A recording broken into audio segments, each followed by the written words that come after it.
안녕하세요, 여러분. 오늘 행복의 의미와 기준 중에서 동서양의 행복에 대해서 오늘 같이 알아보도록 하겠습니다. 여러분, 교과서는 24에서 26페이지에 해당하고요. 학습지는 4페이지 하단부터 5페이지에 해당하는 내용이에요. 내용이 많지 않은 것 같은데 조금 여러분들이 접근하기 어려울 수도 있거든요. 철학 사상가들이 나와가지고 조금 여러분이 들어보지 못한 이야기들을 하기 때문에 좀 어려울 수 있지만 최대한 쉽게 풀어서 우리가 설명해 볼 테니까 여러분도 끝까지 잘 따라오기를 바랍니다. 그러면 여러분 교과서를 먼저 보도록 하겠습니다. 여러분 교과서 24페이지를 같이 한번 펴보도록 할게요. 자, 여러분 지난 시간에 배웠던 내용 기억하나요? 우리가 행복의 의미를 보았고요. 그래서 행복의 의미는 보편성을 강조해서 얘기할 수도 있고 혹은 상대성을 강조해서 얘기할 수도 있다. 하지만 공통적으로 삶에서 어떤 충분한 만족감이나 기쁨을 누리는 상태가 행복이고 지역과 시대에 따라서 행복의 기준이 달라진다라고 보았는데요. 지금 보는 내용은 동양과 서양에서 어떻게 행복을 다르게 말했는지를 한번 살펴보도록 할 거예요. 자, 그러면 동양의 행복론부터 같이 보도록 하겠습니다. 자, 동양에는 행복에 대한 직접적인 언급은 많지가 않대요. 그러나 동양 사상 자체가 몸과 마음을 바르게 하는 수양을 통해 인간 본성을 실현하는 것을 이상적인 삶으로 강조한다는 점에서 결국 이것이 행복에 이르는 길이다 라고 얘기를 하고 있는 거예요. 그래서 어떤 인간 본성을 실현하는 과정. 근데 그 과정이 수양을 통해서 이제 인간 본성을 실현한다는 거죠. 그리고 그것이 바로 행복에 이르는 길이다라고 얘기를 하고 있어요. 그럼 각각 세계 종교에서 어떻게 인간의 본성을 실현하는지 각각 살펴보도록 하겠습니다. 먼저 유교를 보도록 할게요. 자, 우선은 유교에서는요, 인을 실현하는 것을 행복이라고 보았대요. 인. 중요한 단어가 나왔죠. 이제 핵심 키워드들을 여러분 잘 기억하고 넘어가야 되는데요. 먼저 유교에서는 인이라는 개념이 나왔어요. 우리가 인이라는 건요, 다른 사람들을 배려하거나, 우리가 부모님께는 효도하고, 형제 자매끼리는 우애 있게, 친구들과도 우애 있게 지내는 것, 그리고 다른 사람을 배려하는 것, 이런 것들을 인이라고 얘기를 하는데, 자, 이런 것들을 이제 실현하는 과정을 행복이라고 보았다라는 거예요. 그리고 인간 자체는 하늘로부터 도덕성 자체, 그러니까 부여받은 도덕성을 보존하고 하면, 기르면서 다른 사람과 더불어 살아가는 인을 실현하면 된다. 그게 바로 행복에 이르는 길이다 라고 유교에서는 얘기했다라고 하죠. 자, 그러면 우리가 여기 지금 1번이 나와 있잖아요. 아래 내려가서 자료 1번. 자, 유교의 5가지 행복, 오복에 대해서 이제 알아보도록 하겠습니다. 여러분 가끔 그런 얘기 듣지 않나요? 치아가 건강하다, 오복 중 하나야, 이런 얘기를 하는데, 이제 물론 치아가 건강한 것도 굉장한 복 중에 하나지만, 이제 유교에서 말하는 오복에는 그게 들어가지 않고요. 여기 나와 있는 5가지가 오복에 들어가요. 그래서 각각의 의미가 무엇인지 여러분들 기억하시면 되는데요. 먼저 수부터 보도록 하겠습니다. 여러분, 이 숫자가 무슨 숫자인가요? 이게 목숨 숫자예요. 목숨 수. 그래서 이제 유교의 첫 번째 행복은 오래 사는 것이 행복하다라고 했어요. 물론 여러분 오래 살면 행복할 수 있죠. 빨리 죽는 것보다 오래 사는 것이 보다 행복할 수 있는데 여기에서 또 이 오래 사는 것을 얘기한 이유가요. 보통 장수하는 사람이 깨달음을 얻을 수 있는 시간적인 그 기회가 많잖아요. 그러니까 이제 더 오래 살면서 더 많은 깨달음을 얻을 수 있기 때문에 오래 사는 것이 복 중의 하나다라고 얘기를 하는 거고요. 그리고 두 번째는 부예요. 이 부자는 부유할 부죠. 그쵸. 우리가 생각하죠. 부를 누리면 당연히 행복할 것이다 라고 얘기를 하는데, 그러면 옛날에 유교에서도 이런 어떤 부유함을 행복의 조건으로 삼았던 걸까? 생각할 수 있는데요. 여기서는 막 넘치게 돈이 많은 상태가 아니라 그냥 곳간에 양식이 넉넉한 수준이면 된다라는 거예요. 또 궁핍함이 없는 정도, 그 정도가 있으면 행복하다라고 얘기를 하는 거죠. 그래서 적당한 부를 누리는 거, 정당한 부를 누리는 거, 이거를 이제 복이라고 얘기를 했고요. 또 세 번째는 강령이래요. 강자가 요거는 편한 강자예요. 편한 강자. 그다음에 영은 편안할 영자. 그쵸? 그래서 몸과 마음이 건강하고 편안한 것이 강령, 이게 중요하다. 우리가 첫 번째 수에서도 오래 사는 것이 중요하다라고 했는데 여러분 오래 살지만 뭐 몸이 굉장히 아프다면 행복할까요? 그렇지 않겠죠? 건강한 몸과 마음으로 오래 살아야지 행복할 거 아니에요. 그래서 지금도 많은 사람들이 이런 건강함을 최고의 복으로 여기고 있는데요. 이제 유교에서도 이러한 강령을 오복 중에 하나로 선택을 했습니다. 얘기를 했습니다. 그럼 아래쪽에 있는 것들을 같이 볼게요. 자, 아래쪽에 있는 것은 바로 유호덕이래요. 유자는요, 이게 단어 앞에 붙는 말이고요. 호자는 좋아하다, 좋아할 호예요. 좋아할 호. 그리고 덕자는 덕자. 우리 덕이 많다 할 때 그 덕이거든요. 그래서 남에게 덕을 베풀기를 좋아하는 것. 이것도 하나의 복이다라고 얘기를 했습니다. 자, 그리고 오른쪽 아래에 보면 고종명이란 단어가 나와요. 근데 여러분, 고종명 뭔가 좀 단어가 익숙하지 않을 텐데요. 하나씩 이런 한자를 살펴보면요. 고는 살피다라는 거예요. 살필고. 그쵸? 그리고 종자는 마치다, 마칠 종자. 명자는 목숨 명자예요. 그쵸? 그러니까 종명이라는 거는 우리가 죽는다라는 거죠. 고는 살피다란 뜻이에요. 자, 그래서 여기는 천명을 완수.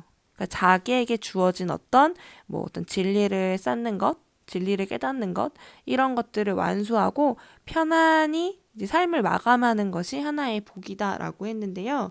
이제 본인이 이렇게 뭐 오랜 시간 살아오면서 깨닫게 된 진리, 뭐 깨달음, 이런 것들을 후손에게 이제 전해주는 거죠. 자신이 살아온 삶을 살피면서 그런 자신의 깨달은 진리들을 이제 죽을 때 후손에게 남겨주는 것. 이것이 이제 고종명이라고 얘기를 할 수 있어요. 자, 여러분들은 이 5가지 중에서 어떤 것이 가장 중요하다라고 생각이 되나요? 뭐, 부를 얘기하는 친구도 있을 거고, 강령을 얘기하는 친구들도 있을 거고, 혹은 수 이런 걸 얘기하는 친구도 있을 것 같아요. 그쵸? 지금의 어떤 행복의 가치와도 비슷한 부분이 있죠. 아직 여러분은 좀 아직 죽음을 생각하기에 너무 어리니까 고종명 이런 것들은 와닿지 않겠지만 이 5가지와 여러분들이 생각하는 행복의 어떤 조건, 기준을 비교해 보면 좋을 것 같아요. 자, 그럼 다시 교과서 위로 올라와서요. 불교하고 도가 내용을 볼게요. 여기 내용은 상대적으로 되게 간단해요, 여러분. 그래서 중요한 핵심 단어들 위주로 보면서 이제 어떤 뜻이구나라는 것을 이해하면 되겠습니다. 자, 불교에서는요. 우리가 다 모두 불성이란 걸 가지고 있대요. 깨끗한 불성. 불성이란 것은 부처의 성품. 그래서 모든 사람이 이런 불성을 가지고 있고요. 이런 수행, 고통을 받는 중생을 구조해야 하는 실천, 이런 거를 통해서 해탈의 경지에 이르는 거, 이것을 행복이라고 봤는데요. 우리가 해탈이란 것은요, 보통 열반의 경지, 이렇게 말하기도 하거든요. 열반 혹은 해탈? 이런 것은 소멸한다라는 거예요. 없어진다라는 거예요. 뭐가 없어지냐면요. 고통, 번뇌, 이런 것이 소멸된 상태를 말하는 거죠. 자, 그 상태가 되는 것이 우리가 행복에 이르는 길이고 해탈의 경지에 이르기 위해서는 이런 수행과 그다음에 중생을 구제하려는 실천을 해야 된다라는 거예요. 그럼 중생이 뭐냐면요. 생명을 갖고 있는 모든 생물들을 다 중생이라고 해요. 인간을 비롯해서. 그래서 이제 인간을 비롯한 많은 고통을 받는 생물들을 구제하는 노력, 이런 걸로 인해서 우리가 행복의 길로 갈 수 있다라고 얘기를 하고 있는. 자, 그리고 도가에서는요, 여러분 타고난 그대로의 본성에 따라서 인위적인 것이 더해지지 않은 자연 그대로의 모습으로 살아가면 행복이라고 봤어요. 우리가 여러분 이런 말 들어보셨나요? 물 흐르듯이 자연스럽게 살아가면 된다. 그렇죠? 도가에서 말하는 게 그런 거예요. 그러니까 자연에 거스르지 않고 그냥 순응해서 자연에 맞게 물 흐르듯이 살아가는 것. 이런 걸 행복이라고 봤고요. 이렇게 인위적인 것이 더해지지 않는 자연 그대로의 상태를 우리가 무위자연이라고 얘기를 해요. 무위자연. 뭐 한자로 써주면요. 한자로 여러분 꼭 이걸 적지 않아도 상관은 없는데요. 여러분의 그래도 이해를 돕기 위해서 선생님이 이거를 좀 한자로 써볼게요. 무위자연.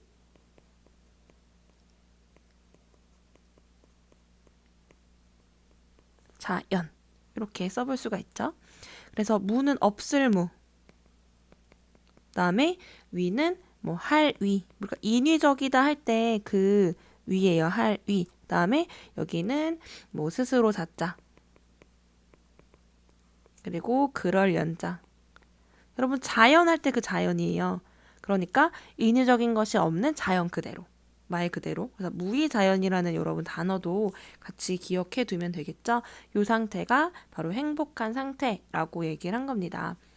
여러분이 이걸 보면요, 조금 내용이 어렵다 생각할 수도 있어요. 우리가 통합사이기 때문에 내용이 지리 내용도 들어가 있고, 또 일반사의 내용도 들어가 있고, 또 지금 보는 것처럼 윤리의 내용도 좀 들어가 있는 거예요. 그래서 여러분이 지금 이 내용을 좀 공부를 해놓으면 나중에 2, 3학년 때 윤리와 사상이나 생활과 윤리를 학습할 때 조금 더 도움이 되니까요. 여러분 너무 어려워하지 말고, 아, 과거 사람들은 행복을 이렇게 보았구나. 아, 나는 그러면은 이 중에서 어떤 것이 나의 어떤 행복의 기준과 더 적합한가? 이런 것들을 좀 비교해 보면 조금 더 쉽게 접근할 수 있지 않을까 생각이 들어요. 자, 그러면 여러분 여기까지 정리가 되었다면 이제는 서양의 행복론에 대해서 한번 학습해 보도록 하겠습니다. 자, 이제는요, 여러분 서양의 행복론을 볼 텐데요. 여기는 여러분 조금 어려워하는 경우도 있어가지고, 여러분 선생님 좀 적어주는 것들이나 설명하는 것이 많을 수 있어서, 뭐, 여러분 연습장 같은 걸 한 장 꺼내서 거기에 이제 메모하면서 내용을 들어도 좋고요. 아마 학습지에도 정리를 이따가 한 번에 할 건데, 이제 메모할 수 있는 공간이 조금 부족하긴 할 거예요. 그래서 여러분 뭐 연습장 같은 거를 펴놓고 같이 정리하면서 학습하면 좋겠습니다. 자, 우선은 이게 시대 구분이 4개로 나눠져 있어요. 고대 그리스, 헬레니즘 시대, 중세, 근대. 근데 왜 이렇게 많이 나눠져 있냐면요. 각 시대마다 행복은 무엇일까? 과연 진정한 행복은 무엇일까? 그리고 삶의 목적은 행복을 추구하는 것일까? 혹은 행복 추구하는 삶의 목적과 별개일까? 이런 것들을 굉장히 많이 고민했다라는 거죠. 그래서 여기에 보면 굉장히 4가지 다양한 사람들에 의해서 여러 행복에 대한 이야기가 나오고 있어요. 여기 내용을 살펴보면요. 누군가는 삶의 목적이 바로 행복을 추구하는 거야 라고 얘기하고 있는 사람도 있고요. 그리고 근대의 칸트 같은 경우에는 삶의 목적은 행복 추구가 아니야 라고 얘기하기도 해요. 그래서 여러분이 각 내용을 볼 때, 아, 이 사람이 삶의 궁극적인 목적을 행복 추구로 봤는지 아닌지를 좀 생각을 해보고요. 만약에 뭐 행복을 삶의 목적으로 보았다면 과연 행복을 어떻게 정의 내렸을까? 정말 내가 어떤 뭐 쾌락을 추구하는 것을 만족으로 보았는가? 다른 사람들을 위해 사는 것을 아니면 행복으로 보았는가? 이성을 실천하는 것을 행복으로 보았는가? 이런 다양하게 행복이 무엇이다라는 개념이 다 다르게 정의를 하거든요. 그래서 각 사람들이 행복을 어떻게 정의했는지를 여러분 구분 지어가지고 학습하면 조금 더 이해가 잘 될 거예요. 자, 그러면 우리 고대 그리스부터 살펴보도록 할게요. 자, 우리가 고대 그리스는 뭐 플라톤, 아리스토텔레스 이런 사람들이 있지만 우리는 아리스토텔레스가 얘기한 부분을 같이 보도록 하겠습니다. 자, 아리스토텔레스는요, 뭐라고 얘기했냐면 행복이 삶의 궁극적 목적이 된다라고 봤다는 거예요. 그쵸? 행복을 추구하는 것이 삶의 목적이다. 그럼 과연 이 행복은 무엇이냐라는 거예요. 이 행복은요, 이성의 기능을 잘 발휘하면 얻을 수 있는 것이 행복이다 라고 보았어요. 그래서 이성을 굉장히 중요시한 게 바로 아리스토텔레스고요. 이성이 왜 중요하냐면 이성은 인간만이 갖고 있는 고유한 기능이라는 거예요. 다른 동물들, 다른 생명체들이 갖고 있지 않은 인간의 고유한 기능이라는 거죠. 그래서 이러한 이성을 잘 발휘할 수 있으려면 중용을 지키면 된다라고 얘기를 해요. 중용의 자세를 가지면 이성의 기능을 잘 발휘할 수 있고 그러면 행복한 삶을 사는 거다라고 얘기하는 거예요. 중용이란 건 뭐냐면요. 넘치지도 모자르지도 않은 상태가 중용이에요. 그렇죠? 그래서 그런 상태를 이성적으로 잘 지킨다면 행복한 삶을 살 수 있을 것이다 라고 얘기하고 있는데요. 이 아리스토텔레스의 이야기를 조금 더 자세하게 살펴보도록 할게요. 자, 여러분 교과서 25페이지 아래쪽을 다 같이 보도록. 자, 교과서 25페이지 아래쪽에 아리스토텔레스가 들려주는 행복 이야기 부분 다 같이 봅시다. 니코마코스 윤리학이라는 책에서 나온 이야기인데요. 자, 한번 읽어볼게요. 행복이 최고의 선이라는 것은 누구나 다 아는 이야기다. 그러나 행복에 관해 좀 더 살펴볼 필요가 있는데 그러기 위해서는 먼저 인간 기능에 대해서 알아야 한다. 인간은 3가지 기능, 즉 영양 섭취와 같이 생존에 필요한 생명의 기능, 감각과 운동의 기능, 정신의 이성적 활동 기능을 지니고 있다. 여러분 이 중에 뭘 제일 중요시 여겼을까요? 아리스토텔레스가? 그렇죠. 정신의 이성적 활동 기능을 가장 중요시 여겼겠죠? 자, 계속 읽어볼게요. 이 가운데 생명의 기능은 식물에도 있으며 감각과 운동의 기능은 동물에게도 있다. 따라서 아까 얘기했죠? 이성은 뭐예요? 사람만이 지닌 특별한 기능은 정신의 이성적 활동 기능이다. 그러므로 인간 기능을 훌륭하게 수행한다는 것은 바로 이 이성적 활동을 잘 수행한다는 것이다. 그런데 사람의 이성적 활동은 그 활동에 알맞는 행동 규범, 즉 덕을 가지고 수행할 때 더 잘할 수 있다. 따라서 옳은 것이란 덕과 일치하는 정신의 활동, 즉 이성을 잘 발휘하는 활동이 바로 옳은 행동, 그것이 곧 행복이다 라고 본 거죠. 한편 우리가 모두 이성적 활동 능력을 갖추고 있다고 해서 모두 똑같이 그 능력을 잘 발휘하는 것은 아니다. 똑같은 피리 연주자라도 피리 연주를 잘하는 사람이 있고 못하는 사람이 있는 것처럼 이성적 활동도 사람에 따라 정도의 차이가 있게 마련이다.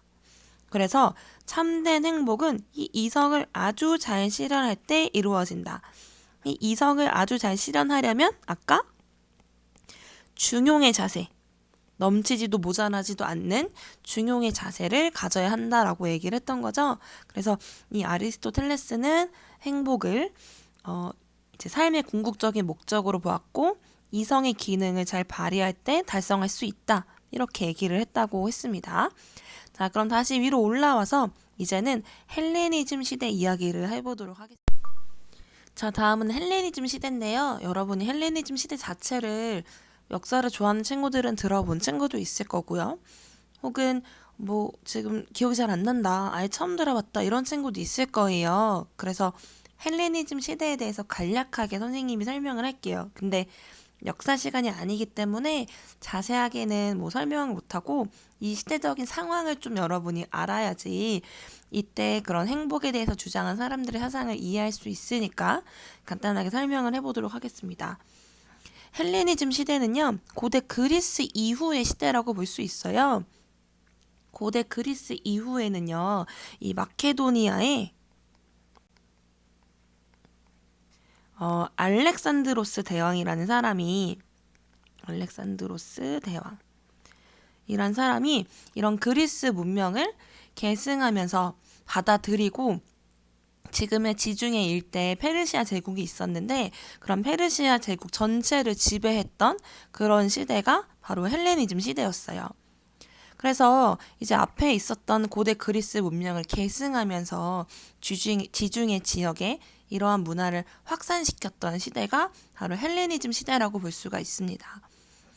그래서 헬레니즘 시대가 언제 끝나냐면요, 로마에 의해서 이 대제국이 멸망할 때까지 멸망할 때까지를 우리가 헬레니즘 시대라고 보고 있는데요. 여기 보면 전쟁과 사회적 혼란이 있었다라고 했잖아요. 이게 왜 그러냐면요. 알렉산드로스 대왕이 굉장히 뛰어난 왕이었는데 이 왕이 후계가 없이 죽은 거예요. 사후에 알렉산드로스 대왕을 모시던 이런 많은 부하들이 있었겠죠? 자, 그런 사람들이 모두 뛰어난 사람들이었지만 알렉산드로스 대왕보다 뛰어난 사람은 없었어요. 그래서 그 후계자들 간에, 그러니까 후계자라고 하기보다는 그 밑에 있는 사람들 간의 이런 세력 다툼, 이런 것들이 굉장히 많이 빈번하게 일어나면서 사회적 혼란과 전쟁이 일어나게 된 거죠. 그래서 이 시대 사람들은 공통적으로 불안에서 벗어나는 것, 이런 것들을 중요시했다라고 하는 거예요. 그래서 이제 불안에서 벗어나서 불안이 없는 상태를 이제 행복이라고 보았다라는 건데요. 두 가지로 나눌 수 있어요. 에피쿠로스 학파라는 사람들이 있었고요. 스토아 학파라는 사람들이 있었습니다. 자, 이 사람들을 우리가 한마디씩 정의를 해보면 에피쿠로스 학파는요. 한마디로 우리가 쾌락주의라고 얘기도 하고요. 반대로 스토아 학파는 금욕주의라고도 얘기를 해요. 그럼 보면 쾌락, 즐거움을 추구하는 사람들이 에피쿠로스 학파고 스토아 학파는 이런 쾌락을 억누르면서 금욕하는 사람들이 스토아 학파라고 생각을 할 수 있잖아요. 그런데 자세히 뜯어보면 둘의 얘기가 완전히 다른 얘기가 아니에요. 왜 한번 하나씩 살펴보도록 할게요. 자, 우리 교과서나 학습지 공간이 적어가지고 선생님이 지금 메모지에다가 간단하게 필기를 할 건데 여러분들은 포스트잇이나 아니면은 뭐 학습지 여백이 공간이 있다라는 사람은 학습지에 적어도 되고 다른 메모지에 적어도 상관은 없어요. 자, 여러분 첫 번째 에피쿠로스 학파를 보도록 할게요. 자, 이 사람들은 아까 뭐라고 얘기했죠? 쾌락주의라고 얘기했잖아요. 그쵸? 쾌락은 한마디로 즐거움 이렇게 표현할 수 있을 것 같아요. 쾌락 그러면은 뭔가 되게 자극적인 여러분 즐거움을 얘기하는 것 같지만 사실은 이 사람들이 뭐라고 얘기했냐면 쾌락은요 이제 욕망분의 성취도라고 얘기할 수도 있어요.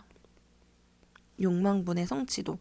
자, 그래서 우리가 항상 욕망은 우리가 정해져 있죠. 욕망이 많을 수도 있어요. 그래서 어떤 성취가 많을 때 쾌락이 증가한다고 사람들은 생각을 하죠. 성취도를 늘림으로써 쾌락을 증가시키려고 해요. 더 많이 얻고 더 많은 부를 누림으로써 나의 더 많은 즐거움을 얻고자 한다. 이게 사람들의 일반적인 생각인데요. 에피쿠로스 학파는 달랐어요. 어떻게 달랐냐면 성취도를 높이는 게 아니라요. 반대예요. 욕망을 줄여서 쾌락을 높여주는 거예요. 그래서 욕망을 줄인다라는 건 우리가 뭐 절제하고 그다음에 검소한 삶을 살기도 하고 또 마음의 안정된 상태를 추구하는 거예요. 그래서 불안이 없고 마음의 안정된 상태를 추구하고 내가 욕망을 점점 억누르고 절제하면서 쾌락을 점차 증가시키는 것. 이것이 진짜 쾌락을 추구하는 것이다 라고 얘기를 하는 거죠. 이게 쾌락을 추구하는 것이 옳은 행동이다 라고 얘기를 하는 거예요. 그리고 이것이 곧 뭘까요? 이게 바로 행복이라는 거죠. 그래서 쾌락을 추구하는 것이 행복이다라고 얘기했기 때문에 쾌락주의라고 말하지만 사실은 그 안에 내용을 보면 뭐예요? 절제하고 검소하게 산다라는 거죠. 그리고 쾌락도 다 같지 않고요. 지속적이고 정신적인 쾌락이 더 중요하다라고 봤어요. 여러분이 지금 되게 배가 고파요. 그럼 여러분이 당장에 음식물을 먹으면 배가 부르죠. 그럼 어때요? 굉장히 기분이 좋으면서 즐겁잖아요. 그럼 우리가 모두 지금 쾌락을 추구한 행위가 된 거예요. 뭐 음식을 섭취한 행위가. 근데 여러분이 음식을 먹으면 그때는 기분이 좋지만 음식을 계속 먹어봐요. 음식을 계속 먹으면 어느 순간은 배가 부르고 그걸 넘어서면 이제는 더 먹고 싶지 않은 상태가 되잖아요. 근데도 더 먹어요. 그러면 불쾌해지겠죠? 기분이 좋지 않고 음식물만 봐도 먹기 싫은 감정이 생길 거예요. 이렇게 우리가 음식물을 먹는 것과 같은 이런 행위는 우리가 어떤 신체적인 만족을 추구하는 행위잖아요. 그리고 지속적인 행위가 아니라 굉장히 일시적인 그런 쾌락을 추구하는 행위라는 거예요. 그래서 이런 행위보다는 정신적이고 그래서 보다 지속적으로 느낄 수 있는 뭐 학문을 연구한다던가 이런 것들이 더 옳은 쾌락이라고 본 거죠. 여러분이 그럼 그런 생각하지 않나요?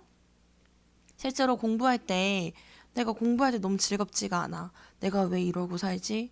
내가 이렇게 공부해서 내가 과연 지금 행복하지 않은데 이게 무슨 삶의 의미가 있을까? 이런 생각을 할 수 있다라는 거예요. 당장 나가서 컴퓨터를 켜고 게임을 하고 싶고 혹은 핸드폰을 보면서 인터넷 서핑, 웹서핑을 하고 싶은데 이게 나의 삶의 어떤 행복의 추구라고 볼 수도 있는 거죠.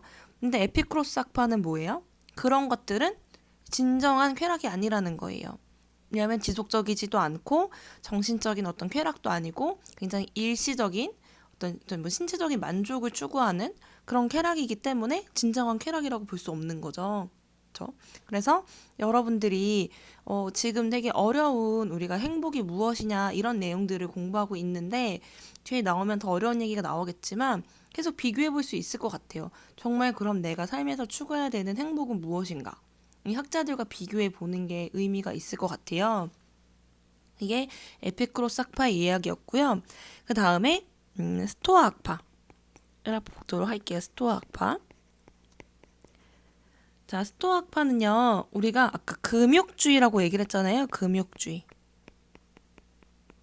그래서 굉장히 어떤 다른 불안한 생각 혹은 감정에 따라 일어나는 이런 생각 이런 거에 방해받지 않고 굉장히 이성의 질서에 따라 사는 것. 이성의 질서에 따라 사는 것. 그리고 뭐 자연의 질서에 따라 사는 것. 이런 것이 굉장히 중요하다라고 얘기를 했고요. 그래서 절제 이런 것들을 굉장히 강조를 했어요. 절제하면서 내가 이성의 질서에 따라 사는 것이 바로 행복이다라고 본 거죠. 이것이 행복이다. 자, 그리고요, 우리가 이런 에피쿠로스 학파랑 스토아 학파에서는 이런 마음의 안정된 상태, 혹은 이런 뭐 자연의 질서에 따라 사는 상태, 이런 것들을 부르는 용어가 있었어요. 그 용어가 조금 어렵지만 여러분 같이 기억을 해주세요. 에피쿠로스 학파에서 이런 마음의 안정된 상태를 따라 사는 것, 이게 행복이라고 봤잖아요. 이런 걸 뭐라고 하냐면은 이런 상태를 아타락시아라고 불렀어요. 아타락시아. 아타락시아. 그리고 스토아 학파에서 이렇게 자연의 질서에 따라 사는 것 이런 것들을 뭐라고 얘기했냐면은 혹은 뭐 평온한 삶의 자세를 아파테이아 이렇게 얘기를 한 거예요. 평온한 삶의 자세.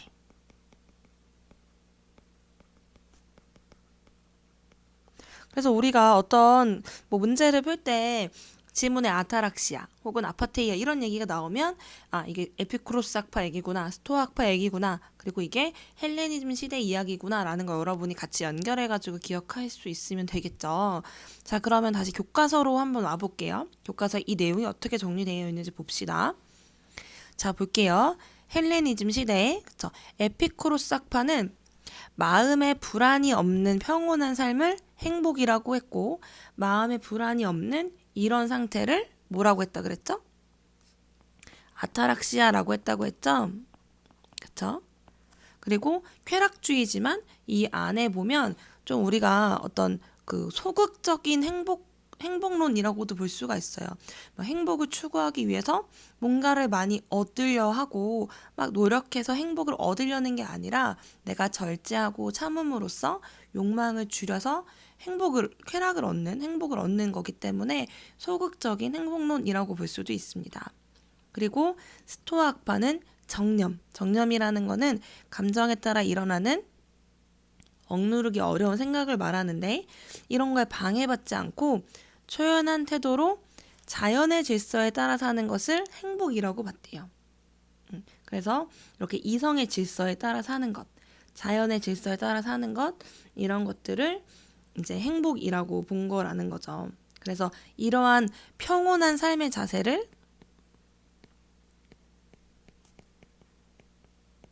뭐라고 하냐? 바로 아파테이아라고 한다고 했죠. 아파테이아. 그렇죠? 그래서 여러분 이렇게 두 학파를 나눠가지고 여러분 보면 되겠습니다. 어쨌든 여기서도 행복이 목적인 거예요. 삶의 목적인데 그 행복을 다르게 정의한 거죠. 에피쿠로스 학파, 스토아 학파가. 그래서 헬레니즘 시대에는 나 이런 것을 행복으로 보았구나 라는 걸 정리합니다. 자, 다음은 중세입니다. 중세. 중세는 여러분 나중에 역사를 배우던 다른 내용의 중세가 계속 나오면요. 하나만 기억하면 돼요. 뭐냐면요. 이때는 종교가 굉장히 중요하던 시기였어요. 그래서 모든 걸 종교와 연결지어가지고 여러분이 기억을 하면 훨씬 기억하기 편하거든요. 마찬가지예요. 여기서도 중세시대의 행복은요. 종교와 관련이 있어요. 그래서 보면요. 완전한 존재인 신과 하나가 되어야 한다고 생각을 했고요. 이런 상태가 바로 행복이라고 본 거죠. 그쵸? 그래서 굉장히 간단하게 나왔습니다. 신과 하나가 되는 것이 바로 행복이다. 어렵지 않죠? 자, 그러면 근대로 넘어가. 자, 다음 근대에 와서는요. 야, 근대가 여러분 근대 무슨 시대야? 생각할 수도 있잖아요. 자, 근대는 자유나 평등 같은 인간의 어떤 기본적인 권리에 점점 관심이 많아지던 시기. 중세의 어떤 본권적인 질서에서 시민사회로 조금씩 전환하던 시기라고 여러분 보시면 돼요. 그래서 현대와 그다음에 옛날의 중간이라고 보면 되는데요. 이때 여러분 보면 어떤 의무론의 사상가 칸트 그리고 여기 나와 있는 공리주의 이렇게 나눠가지고 여러분 보면 되겠습니다. 칸트는요 도덕적인 어떤 법칙을 따르는 게 더 중요하다라고 봤어요. 그래서 행복을 삶의 목적으로 두진 않았어요. 도덕적 그 법칙을 따르는 게 우리의 의무고 그런 의무를 실천하면서 행복할 수도 있고 결과적으로 행복하지 않을 수도 있는 거예요. 하지만 행복을 추구하기 위해서 이런 도덕적인 의무를 저버리고 행동하면 안 된다라고 얘기를 하거든요. 그래서 행복을 부정한 것은 아니지만 행복이 삶의 목적이 되진 않는다라고 얘기를 했고요. 그럼 행복은 뭐냐면 자신의 복지와 처지에 관한 만족이라고 얘기를 했고요. 인간으로서 마땅히 지켜야 될 도덕적 법칙을 실천하는 사람은 행복을 누릴 자격이 있다라고 얘기를 한 거예요. 알겠죠? 그래서 어떤 자신의 복지와 처지에 관한 만족이고 이것이 삶의 목적은 아니지만 자신의 도덕적인 의무를 다하면 우리가 이런 행복을 누릴 수 있다라고 얘기를 한 거죠. 자, 그러면 그 다음 공리주의 사상가들을 보도록 할게요. 여기에 두 명의 이야기가 나오는데요. 벤담이란 사람하고 밀이라는 학자가 나와요. 자, 이 둘의 공통점은요. 공리주의 사상가라는 건데요. 공리주의란 뭐냐면요. 쾌락을 가져다주는 행위는 옳은 행위인 거죠. 뭐와 비슷한가요? 앞에 봤던 에피쿠로스 학파, 쾌락주의랑 좀 비슷하죠. 그래서 좀 공리주의와 에피쿠로스 학파 얘기가 좀 비슷하게 느껴질 수도 있어요. 자, 그리고 고통을 가져다 주는 행위를 잘못된 행위로 여기는 것이 바로 공리주의라는 거예요. 그래서 공은 우리가 공공의 이익 이런 거 할 때 공자거든요. 리는 이익이에요. 여러 명이 행복을 같이 추구하면 그것이 더 큰 행복이 된다라고 얘기를 하는 거죠. 자, 그래서 여기 내용을 먼저 살펴보면 행복은 쾌락이다. 그쵸? 그리고 이를 삶의 목적으로 제시했어요. 칸트랑은 다르죠. 그리고 최대 다수에게 최대 행복.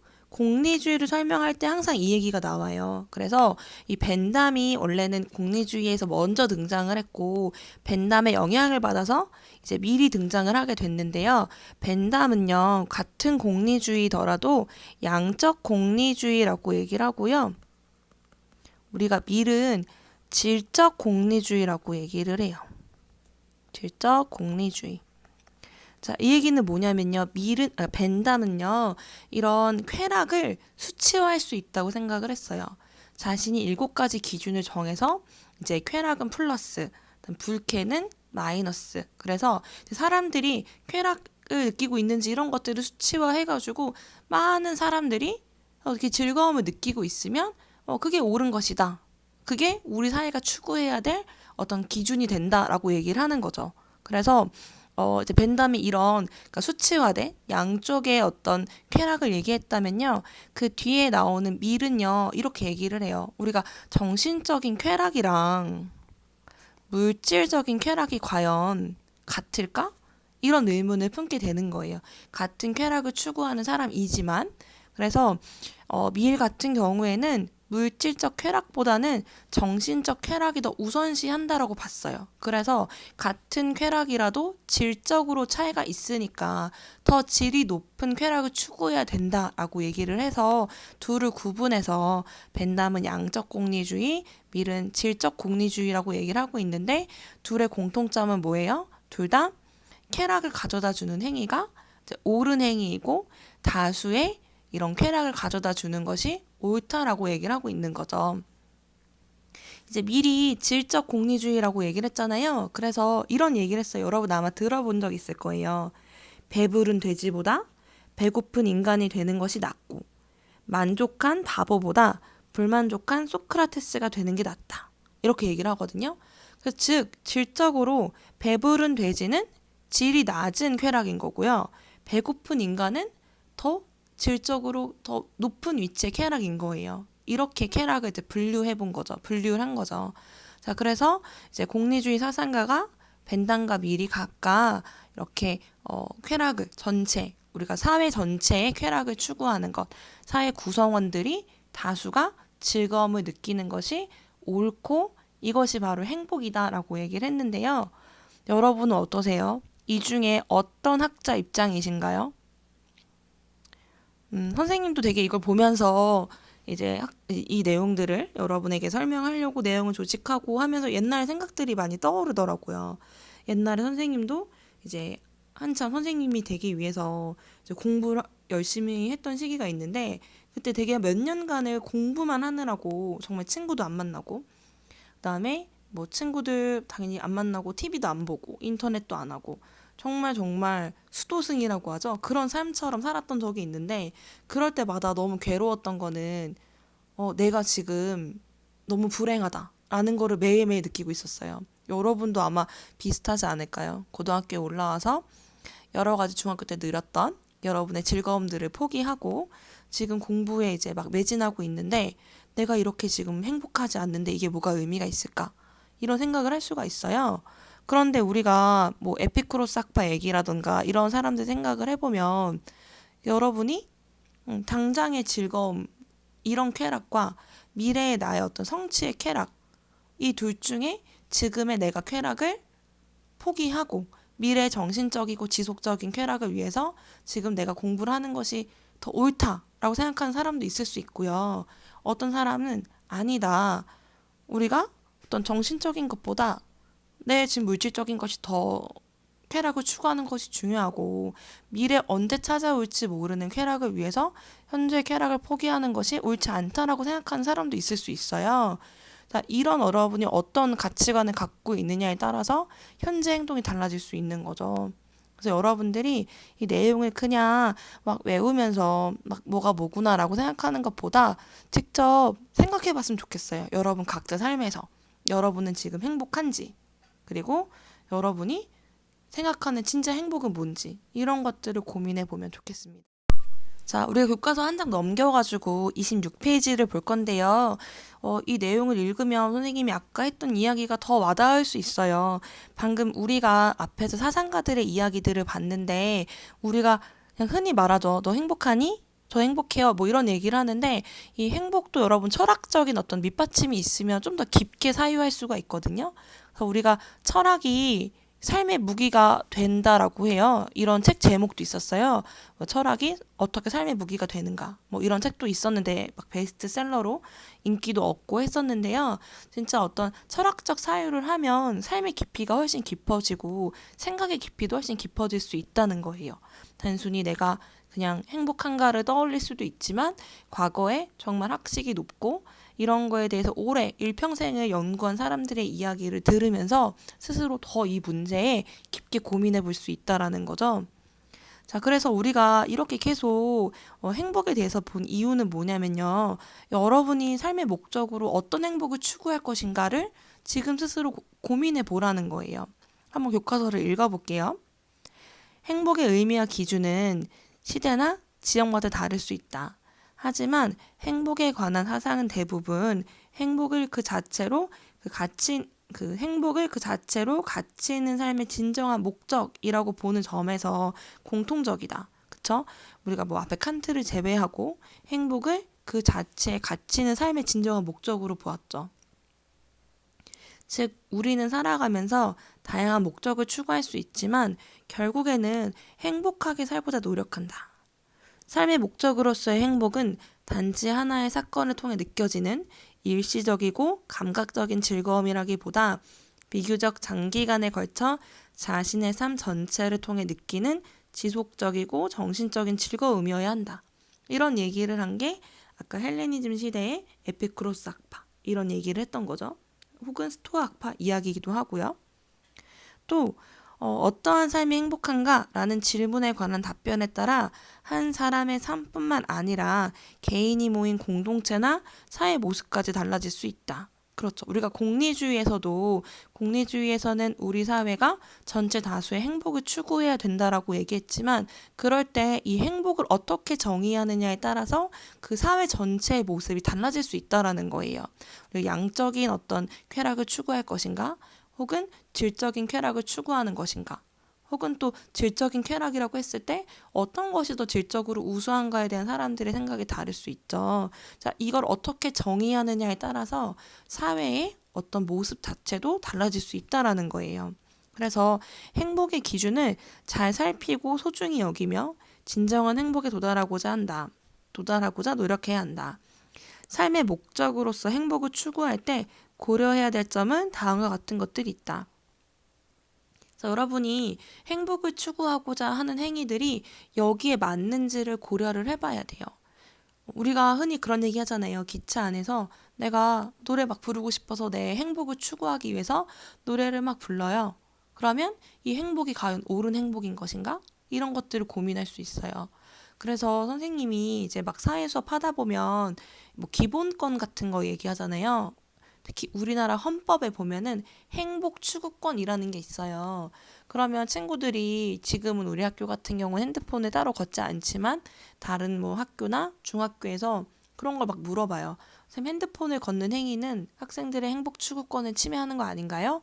라고 물어보는데 그때 행복을 단순히 어떤 개인의 어떤 즐거움이 높은 상태로 정의할 수도 있는 거지만 어떤 개인의 뭐 개인적 측면이랑 사회적 측면까지 고려한다면 과연 뭐 정말 그 행복을 어디로 정의할지에 따라서 그 학교의 규칙이나 이런 것도 달라질 수 있다라는 거죠. 그렇죠? 그래서 하나씩 보면요. 물질적, 정신적 가치가 조화가 돼야 된대요. 물질적 욕망을 우리가 배제할 수는 없어요. 이런 것도 물론 우리가 인정을 해줘야 돼요. 그렇죠? 우리가 아까 유교에서도 부를 얘기했잖아요. 곳간이 넉넉한 상태여야 우리가 복이 있다라고 얘기했던 것처럼, 그러니까 복이 있다가 아니고 행복하다라고 얘기했던 것처럼 이런 물질적 욕망도 당연히 충족을 해줘야 되고 또 이를 절제할 수 있도록 어떤 정신적 가치도 함께 추구해야 된다라는 거죠. 자, 그리고 의미 있는 목표의 설정과 추구예요. 자, 여러분이 소중하다고 생각하는 가치가 있을 거예요. 그다음에 이 가치를 어떻게 달성하고자 하는 노력의 과정도 있겠죠. 그래서 우리가 칸트가 얘기한 것처럼 단순히 행복을 위하면 다 모든 게 만사 오케이인가? 이런 생각도 해볼 수 있어요. 그러니까 내가 옳은 것이 있는데 그것을 행하지 않고 단순히 내가 그냥 지금 단지 즐거우면 돼 하고 넘어가면 끝인가? 예를 들면 내가 어떤 친구를 놀리는 게 너무 재밌어요. 그 친구 별명을 막 놀리고 그러면 그 친구도 뭐 웃는 것 같고 가끔 기분 나빠하는 것 같긴 하지만 반 친구들도 모두 내가 그 친구를 놀림으로써 즐거움을 얻어요. 그럼 공리주의 입장에서는 그 친구는 좀 기분이 나쁘더라도 다수가 즐거움을 느끼니까 이거는 옳은 행위인가 볼 수 있잖아요. 하지만 칸트 입장에서는 뭐예요? 도덕적으로 옳지 않은 행동인 거죠. 내가 아무리 즐거움을 느껴도 도덕적으로 옳지 않은 행동이기 때문에 그런 행동은 해서는 안 되는 행동인 거죠. 그래서 우리가 이제 그런 생각도 해봐야 되는 거예요. 행복을 추구하는 것이 과연 옳은 것인가? 그리고 내 개인 행복을 추구하는 것이 옳은 것인가? 이런 거 생각해 볼 수 있겠다는 거죠. 자신이 소중하다고 생각하는 의미 있는 목표를 세우고 이를 달성하고자 노력하는 자아 실현 과정에 행복에 더 가까워질 수도 있다. 자, 그리고 개인적, 사회적 측면을 고려해서 개인이 내면적으로 느끼는 주관적인 만족감과 함께 사회 구성원으로서 누리는 다양한 측면의 사회적 여건도 중시해야 된다라고 얘기를 하고 있어요. 그래서 우리가 이런 것들을 조화롭게 이룰 때 진정한 행복의 의미를 얘기할 수 있는 거죠. 자, 그럼 밑에 여러분 한번 내용을 같이 볼게요. 서울대학교 행복연구센터라는 게 있대요. 거기에서 행복교과서라는 책이 있고요. 거기 나온 부분이라는 거예요. 자, 미국의 한 대학에서 서로 다른 삶의 목표를 가진 졸업생 집단의 행복 정도를 비교한 연구를 하였다. 한 집단은 돈이 많은 사람이 되는 것, 인기가 많은 사람이 되는 것과 같은 목표를, 다른 집단은 다른 사람을 도와주는 것, 더 좋은 인간관계를 갖는 것 등의 삶의 목표로 하였다. 몇 년 후 두 집단을 찾아가 조사한 결과 목표를 달성했는지보다는 어떤 목표를 조사한 결과, 그쵸? 찾아가 조사한 결과 목표를 달성했는지보다는 어떤 목표를 추구했는지가 이 행복을 결정지었다. 즉, 부, 지위, 이미지, 명성 등 어떤 일에서 얻는 결과를 중시하는 외재적 목적. 이거는 나 밖에 있는 목적인 거예요. 그래서 나 밖에 있는 뭐 어떤 지위나 이미지, 명성 같은 것들이 외재적인 목적이 되는 거고요. 그 내에 있는 실제적인 어떤 내 내부에 있는 것, 내가 느끼는 경험, 내가 느끼는 만족, 이런 것들을 추구하는 내재적 목표를 가진 집단이 더 행복하다라고 말했다라는 거죠. 여러분이 공부를 할 때도 내가 뭐 어떤 성취감을 느끼기 위해서 하는 공부와 그리고 단순히 몇 점을 얻기 위해서 하는 공부는 나중에 어떤 그 목표를 다르게 설정하고 나서 공부를 했을 때 결과가 다르다라는 거예요. 실제적으로. 내가 스스로의 만족감을 얻기 위해서 공부하는 사람이 똑같은 점수를 얻었을 때 더 많은 기쁨과 즐거움을 느낀다라는 거죠. 돈, 인기, 명예 같은 외재적 목표는 경쟁 속에서 시기심을 불러오고 성취감도 금방 사라지지만 자신과 타인에 대한 사랑, 사회 공헌과 같은 내재적인 목표는 개인의 잠재력을 더 발휘하기 위해서 행복을 선물한 것이지요 라고 분석을 할 수 있다고 합니다. 그래서 여러분도 삶의 목표를 어떻게 둘 것인가, 어떤 행복의 목표를 둘 것인가를 스스로 고민해 보시길 바랍니다. 그러면 우리 학습지에 있는 빈칸만 빠르게 채우고 이번 시간 마무리하도록 하겠습니다. 자, 그럼 우리가 학습지 4페이지에 동양의 행복론부터 같이 정리해 보도록 하겠습니다. 자, 유교. 자, 무엇을 실천하는 걸까요? 인을 실현하는 것이 행복이라고 유교는 보았고요.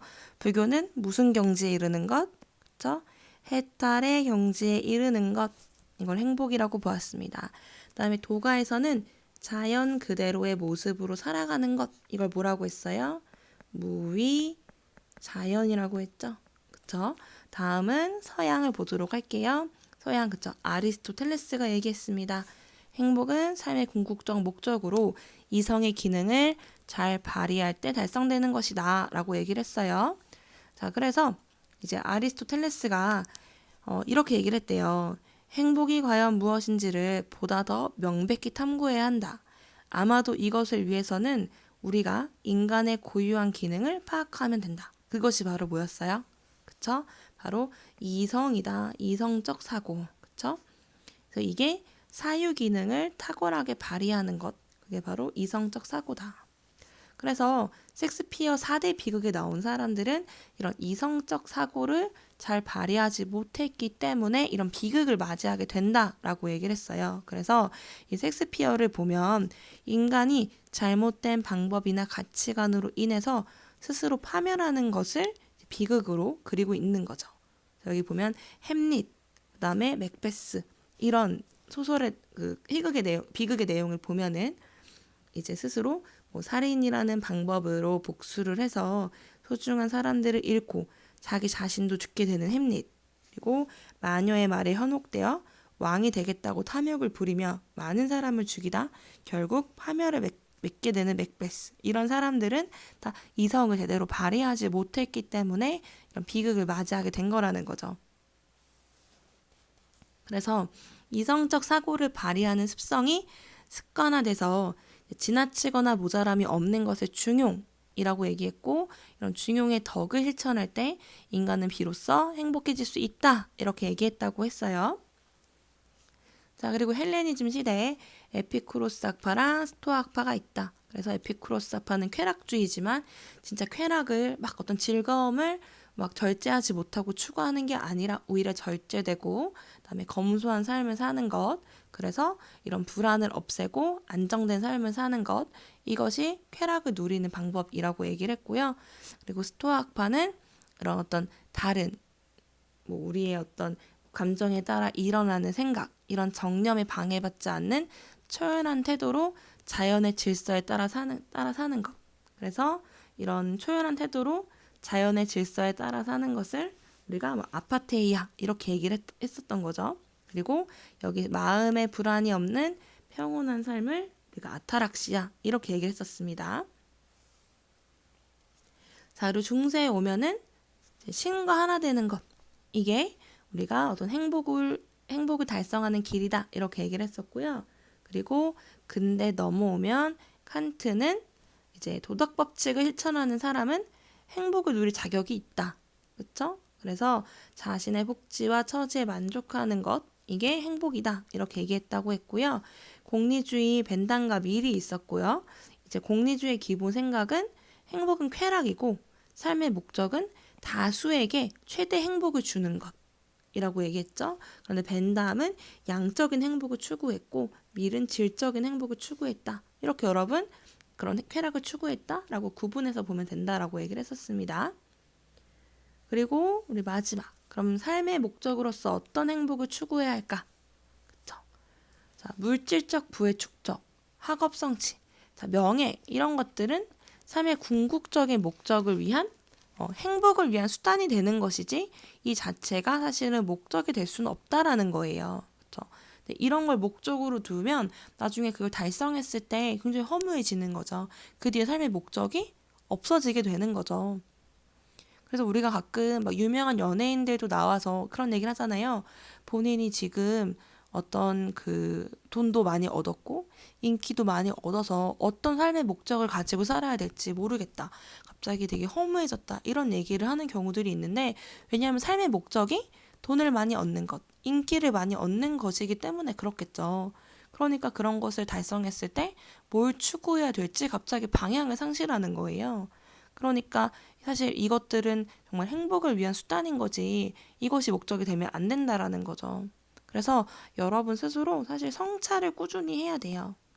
나의 행복한 삶은 무엇을 위해서, 내가 어떤 행복을 위해서 내 삶을 살 것인가, 이런 것들을 타인과 무조건 비교하지 않는다라는 거. 우리가 상대적인 박탈감? 그런 것들이 굉장히 크잖아요. 지금 내가 행복함을 느끼고 있는데 내가 지금 막 좋은 아파트에 살고 있다 생각을 했는데 나보다 훨씬 좋은 차를 타고 훨씬 좋은 집에 사는 친구들을 만난다? 상대적으로 박탈감을 느낄 수 있죠. 근데 그런 거에 연연하면 정말 행복을 누릴 수가 없는 것 같아요. 그래서 다른 사람들과의 비교를 하는 사람이 있으면 그런 생각의 고리를 끊어야 돼요. 그래야 여러분이 행복을 더 느낄 수 있을 것 같아요. 그렇죠? 남과의 비교에서 오는 불행함, 이건 정말 스스로 그런 고통의 구렁텅이에 스스로를 몰아넣는 행위랑 똑같은 거예요. 그쵸?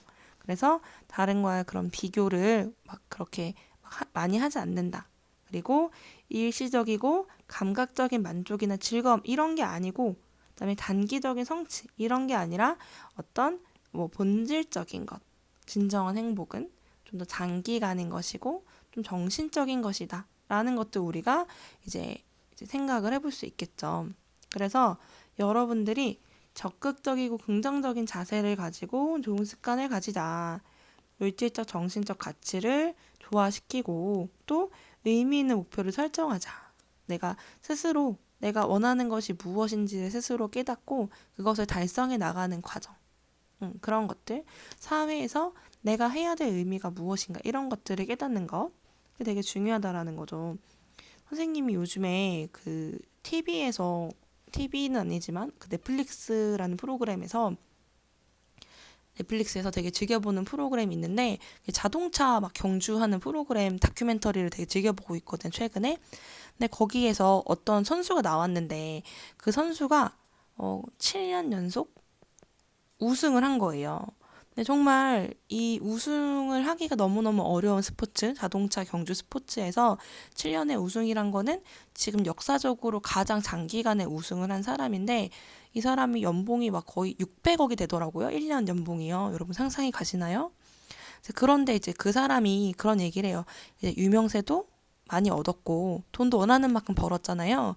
그래서 본인이 사회적으로 어떤 일을 할 것인가에 대해서 되게 관심이 많다는 거예요. 그래서 그 사람이 지금 흑인인데 흑인의 인권 문제라던가 남의 인종차별 문제에 대해서 꾸준하게 목소리를 내고 있고 이제 또 이런 같은 인종을 갖고 있는 사람들이 겪는 차별 문제에 대해서 막 이슈화 시키려고 노력을 많이 하고 환경적인 문제에서도 기부 활동이나 캠페인 활동을 굉장히 적극적으로 하더라고요. 이제 이 사람의 목적은 단순히 명예를 얻고 돈을 많이 버는 것이 삶의 목적이 아닌 거죠. 자신이 이렇게 유명해졌을 때 자신의 그 영향력을 이용해서 사회를 어떻게 변화시킬 수 있을 것인가, 긍정적으로 어떻게 사회를 변화시킬 수 있을 것인가가 이 사람의 삶의 목적인 거잖아요. 그래서 그 사람은 그런 명예와 부를 얻어도 더 이상 허무해하지 않고 또 다른 자신의 역할을 찾아서 계속 노력을 하는 모습이 되게 멋있었거든요.